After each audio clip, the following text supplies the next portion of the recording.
Nos vamos a referir puntualmente a la experiencia de la evaluación de impacto de la asignación universal por hijo que llevamos a cabo y que está, digamos, cuyos resultados están en el libro que presentó el doctor Clisver.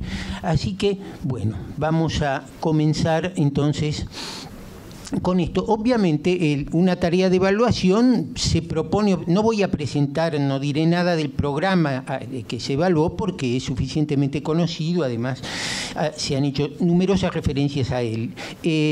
Pero la evaluación en sí misma, ¿qué se propone? Obviamente se propone verificar el cumplimiento de los objetivos que se propusieron cuando se lanza el programa, cuando se diseña el programa, y en torno a ello uno central es medir los cambios que se supone que uno espera que produzca el programa en el bienestar de los hogares y en una multiplicidad de dimensiones como el acceso a la salud, a la educación, etcétera, también los efectos distributivos. Todos estos son efectos esperados y uno procura ver en qué medida estas cosas han ocurrido.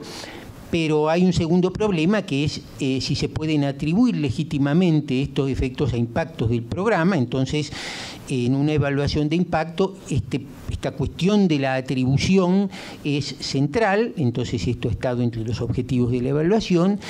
Y bueno, los programas, además de las cosas que uno espera que produzcan, pueden producir otras. Entonces, la evaluación también procura descubrir, dar cuenta de eventuales efectos no esperados, que pueden ser positivos, pero también negativos.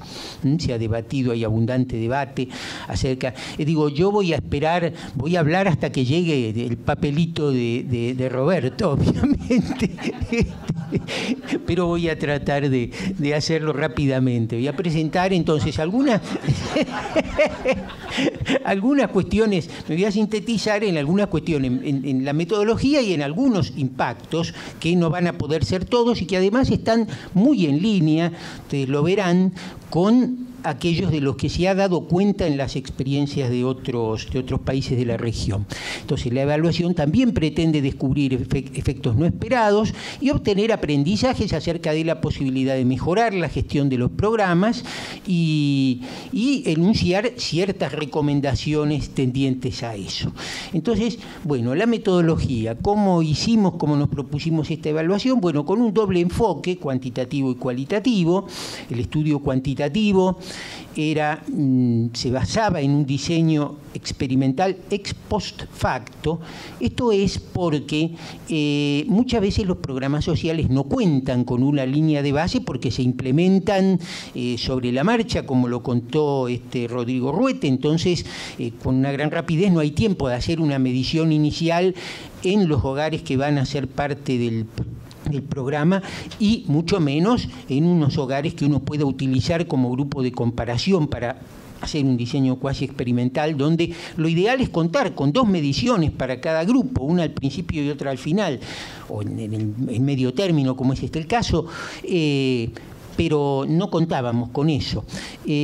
Para este estudio cuantitativo se llevó a cabo una encuesta cuyas respondentes fueron las titulares de AUH. Se hizo una muestra a partir del padrón de hogares receptores de AUH y en el caso del grupo de comparación, del que ya diré alguna cosa, se tomó una muestra del listado de hogares demandantes, pero que no habían recibido por distintas razones, a veces de orden administrativo, la prestación. La igualdad inicial no estaba allí garantizada, pero hacía falta garantizarla. En cuanto al abordaje cualitativo, se utilizaron 2 técnicas de recolección de información. Por un lado, grupos focales, todos ellos con madres titulares de AUH y además entrevistas en profundidad con informantes calificados de los distintos niveles de las áreas de salud, de educación y de gobiernos locales. Estas fueron las técnicas empleadas. Se relevaron alrededor de algo más de 3.000 hogares, de los cuales 1.700 gruesamente correspondieron a hogares receptores de la AUH y del grupo de comparación 1.300 y algo, y en términos de la estrategia cualitativa hubo 12 grupos focales, 6 de ellos con embarazadas y madres de niños pequeños menores de 13 años y otros 6 con madres de adolescentes, suponiendo que allí había involucradas distintas problemáticas. Y después se llevaron a cabo 21 entrevistas en profundidad de informantes clave. La encuesta fue de alcances nacionales. ¿Cómo construimos el grupo de comparación? Fíjense que cuando uno tiene dos mediciones, una en el punto inicial, en la línea de base, y otra en el momento que se hace la evaluación, puede obtener para el grupo de tratamiento en la jerga de la evaluación y para el grupo de comparación las diferencias entre la medición inicial y la actual, y después transversalmente calcular una diferencia de diferencias. Esto no era posible en este caso, solo se podía obtener la diferencia transversal en la única medición disponible en ambos grupos. Para que esto fuera legítimo y permitiera hacer la atribución, era preciso asumir un supuesto de igualdad inicial, cosa que no se podía hacer simplemente con las muestras de hogares receptores y de hogares no receptores. Entonces, se utilizó una modelización estadística sobre el total de los hogares receptores y no receptores para obtener, a través de un modelo estadístico que calculó la propensión a participar, y luego a través de el método del vecino más próximo obtener gemelos en ambos grupos, de manera que se pudieron conformar así un grupo de comparación cuya igualdad inicial con el grupo receptor de la encuesta pudiera asumirse. Además de este ejercicio de modelización estadística, se tomaron algunas precauciones posteriores, que fue comparar ambos grupos una vez seleccionados en un conjunto de variables estructurales que no formaban parte, que no deben formar parte de aquellas variables sobre las cuales se esperan impactos del programa. Entonces, bueno, esto es lo que se hizo con el grupo de tratamiento, el grupo de comparación. Como dice acá, los hogares receptores seleccionados tenían que tener en anaque, para el grupo de tratamiento, tenían que tener al menos un gemelo en cuanto a un vecino más próximo en el de comparación, y a la inversa, de manera que así quedaron conformados dos subgrupos exclusivamente para medir los impactos atribuidos. De este modo era posible asumir la diferencia transversal como conceptualmente equivalente a la diferencia de diferencias que se puede calcular cuando hay dos mediciones. Todas estas diferencias, cuando se emplearon estos dos grupos de comparación y de tratamiento, fueron testeadas con pruebas de significación estadística para ponerles las estrellitas que mencionaba el compañero de la CEPAL. Bueno, voy a pasar rápidamente algunos resultados y recomendaciones. A ver si me fui. Bueno, esto se refiere. Los resultados, fueron muy robustos para, en cuanto a estrechar las brechas de desigualdad en la primera etapa de la vida. Y en este sentido, esta concepción de la UH como una extensión del sistema de protección social a quienes antes estaban privados de ese sistema, parece ser una concepción sumamente promisoria. En términos de ingresos de los hogares, hay una contribución muy importante de la UH en cuanto a la reducción de la desigualdad, especialmente entre los niños y las niñas. Acá hay unos coeficientes de Gini, las barritas azules muestran, las dos de arriba, el coeficiente de Gini calculado solo entre los niños, con AUH y sin AUH. Fíjense que de 0,45, si uno hace la simulación sin la AUH, baja a 0,40.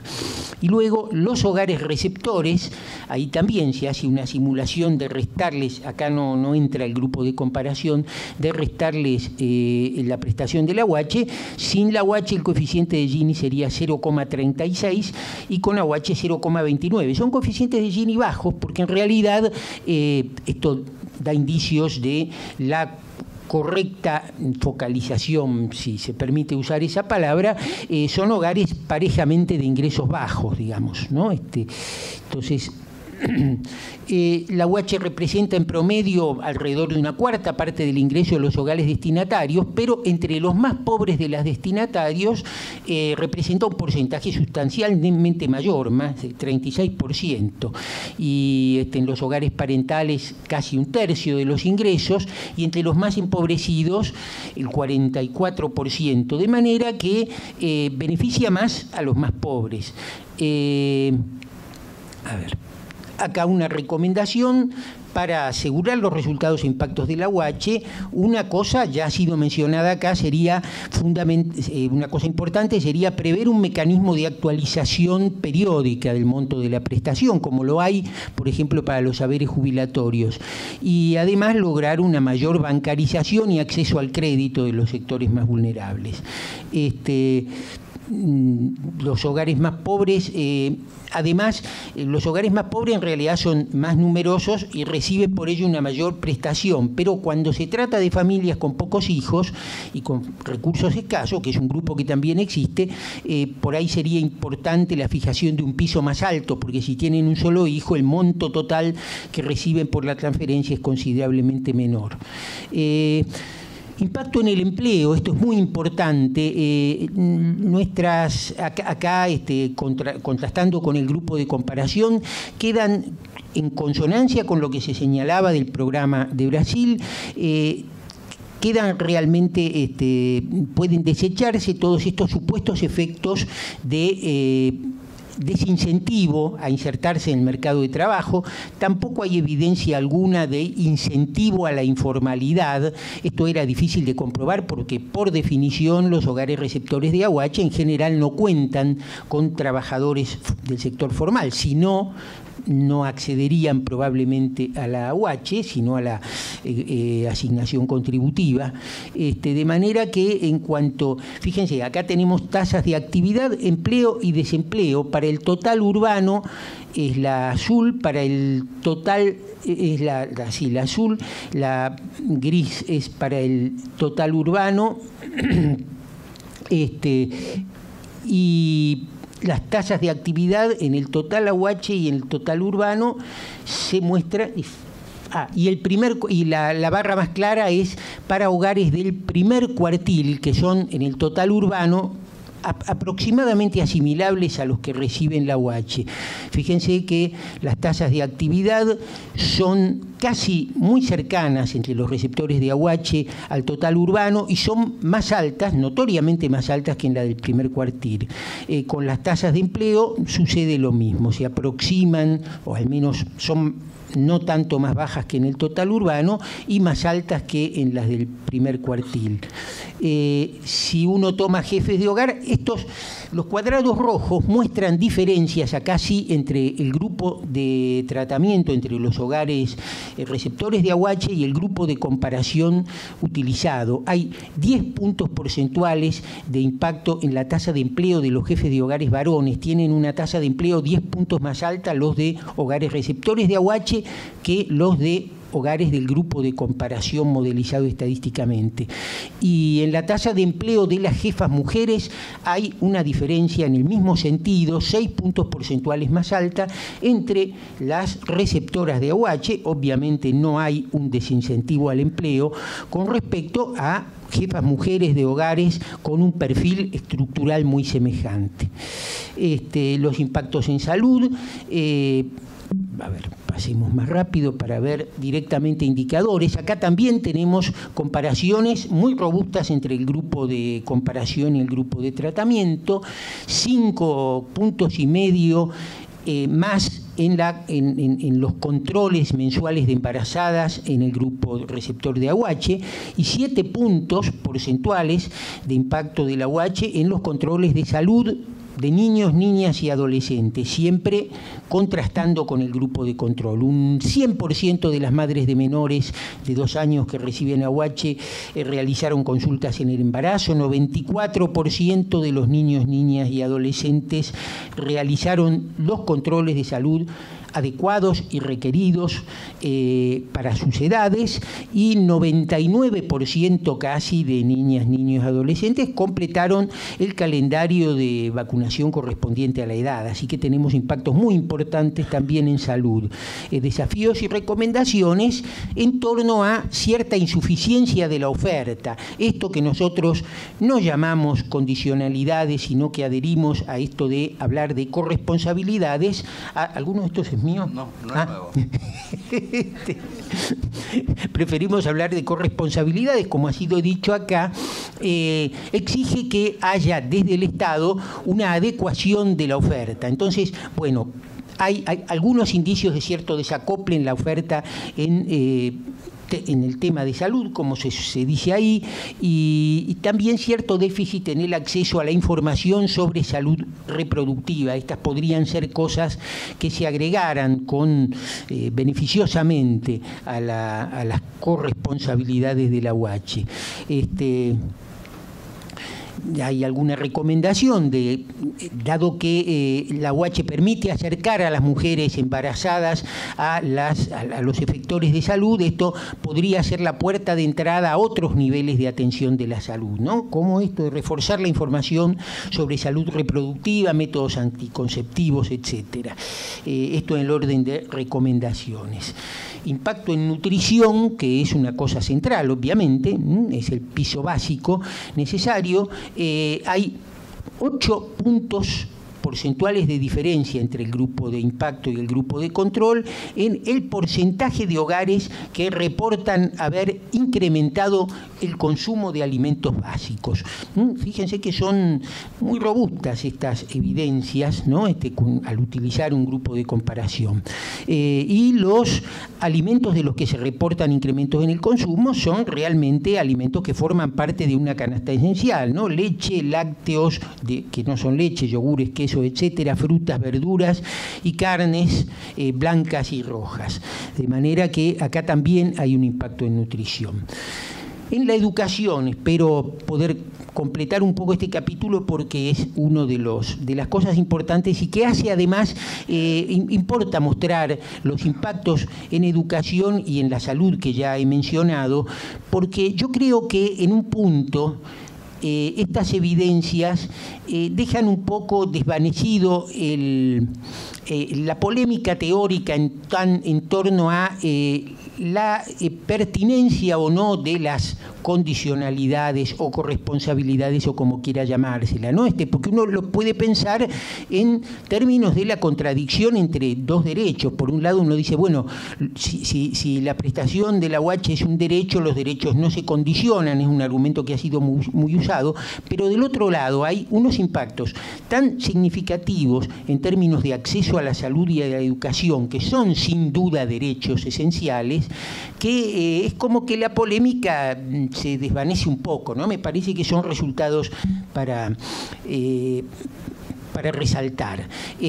La corresponsabilidad en educación empieza, digamos, a los 5 años. Sin embargo, ha habido un efecto de arrastre en la asistencia de los niños, la asistencia temprana de niños y niñas de 4 años. Ahí hay 7 puntos porcentuales más en la tasa de asistencia de los nenes y nenas de esas edades en el grupo de hogares que reciben la UH con respecto al grupo de comparación. Nuevamente, todas estas diferencias testeadas estadísticamente. Eso en cuanto a educación temprana. A nivel inicial de primario, acá, claro, como inicial y primario, como están prácticamente universalizados, no hay diferencia significativa estadísticamente entre ambos grupos, tratamiento y comparación, pero las tasas son en los hogares receptores de AUH, las tasas de asistencia de estas edades, aún mayores que en el total urbano. A los 5 años, 99 contra 95. Entre 6 y 12 años, 100 por 99,8 a 99. Bueno, no hay diferencia, son niveles hace tiempo prácticamente universalizados. En la educación de nivel medio, acá nuevamente tenemos digamos, algunas cosas que se han dicho en este sentido, nuevamente tenemos una diferencia muy robusta, 6 puntos porcentuales más de la tasa de asistencia de los adolescentes de 13 a 17 años, todo el periodo de la educación media, en el grupo receptor, en los hogares receptores de AUH con respecto a los del grupo de control. Es decir, y se ha conseguido, en el nivel medio se ha conseguido que la tasa de asistencia de los adolescentes que reciben la AUH supere a la media nacional. Así que es un efecto muy robusto. Desafíos y recomendaciones en materia de educación también.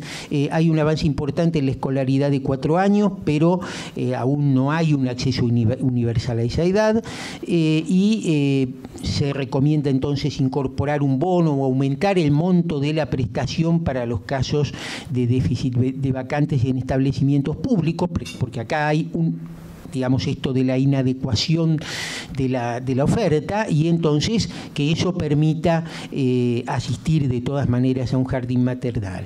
Y extender otra recomendación, la corresponsabilidad de educación a los niños y niñas de 4 años, en consonancia o en línea con la aprobación de la Ley 27045. En el nivel primario, hay también la asistencia universal se ha llegado sin duda, pero la jornada extendida, es decir, predomina la jornada simple. La jornada extendida, por un déficit de la oferta, resulta minoritaria. Entonces este sería un desafío pendiente. También está contemplado en la Ley Nacional de Educación que esto se cumpla. En el nivel medio, el desafío sería acompañar exitosamente en la carrera escolar a aquellos adolescentes que vuelven a la escuela. Hay un importante retorno a la escuela, pero que tienen, por las condiciones en que la abandonaron y por sus trayectorias previas, unas trayectorias dificultosas, ¿no?, que están marcadas por las intermitencias, las interrupciones, la repitencia, que son, digamos, eventos desgastantes en las trayectorias. Entonces, para retenerlos y promover la culminación exitosa, bueno, se sugiere desarrollar un sistema de acompañamiento y apoyo educativo, pues claro, es una tensión esto ya externo a la UH, es una tensión del sistema educativo, esto de incorporar más, pero al hacerlo, obviamente, vienen chicos con antecedentes de trayectorias interrumpidas y entonces con mayores dificultades. Hay que acompañar eso para que el sistema no solo incluya, sino que también promueva la promoción, digamos, en tiempo y forma, el egreso en tiempo y forma. El impacto en educación se extiende a jóvenes de 18 a 24 años. Hay casi 8 puntos porcentuales más en la asistencia escolar y o terminalidad. Acá se tomó un indicador que es los chicos de esas edades que o siguen asistiendo, están todavía en la carrera, o que si dejaron, al menos dejaron habiendo terminado el secundario, ¿no?, que es la meta impuesta por la obligatoriedad del nivel medio. Con eso, uno ya no los consideraría desertores, son tipos que cumplieron las metas previstas. Bueno, hay 8 puntos porcentuales más de impacto en la asistencia escolar y o terminalidad del nivel medio en los chicos de 18 a 24 años. Entonces, este es un efecto sumamente virtuoso porque marca, digamos, trayectorias, además en estos tramos de edad donde está estigmatizada la cuestión de los que ni trabajan ni estudian, ¿no? Hay un avance importante acá. Esto que decía yo antes acerca de el debate un tanto banal a esta altura acerca de las corresponsabilidades. Esto se ha indagado tanto cuantitativa como cualitativamente. Ya se dijo también acá, hay una valoración muy positiva de las corresponsabilidades por parte de las madres que reciben la UH, tanto en materia de educación como de salud. Acá hay algunos datos, por ejemplo, el 98,4% considera que es importante que exista la corresponsabilidad de educación y el 99%, los dos porcentajes iguales, que es importante que exista la corresponsabilidad en salud. Es decir, no son sentidas como una imposición arbitraria, caprichosa, como una carga, sino que se consideran importantes. Son, como alguien decía, una ayuda para que efectivamente los chicos tengan acceso a la salud y a la educación. Y titulares que están muy de acuerdo, titulares de la UH, con las afirmaciones de que la asignación por hijo es importante para que más chicos vayan a la escuela, el 71% lo estuvieron, y 2/3 dicen que mejoró la salud de los chicos. Entonces acá también tenemos importantes evidencias acerca de la pertinencia de estas corresponsabilidades.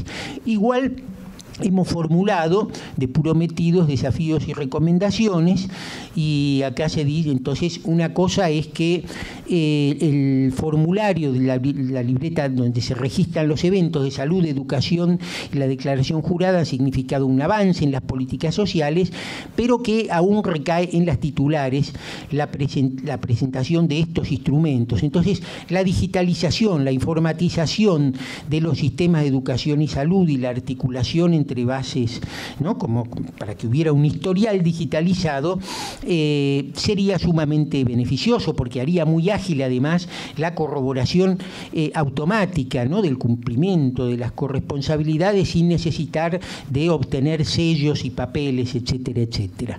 Entonces se daría una gran agilidad a eso. Hay un impacto importante en la maternidad adolescente. Acá no se usó el sistema, la comparación entre el grupo beneficiario y el grupo de comparación, sino que se hizo un estudio de cohortes sobre los hogares beneficiarios. Se compararon cohortes de madres que habían sido madres adolescentes de menos de 20 años, previamente, eventos previos y posteriores a la implementación de la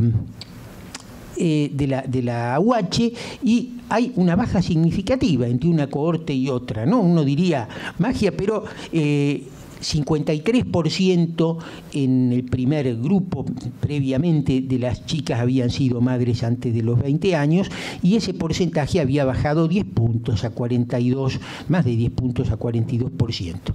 De manera que, bueno, a ver si hay alguna cosa más para terminar. Y el trabajo infantil, lo último que me permito decir entonces, para cumplir con el tiempo estipulado.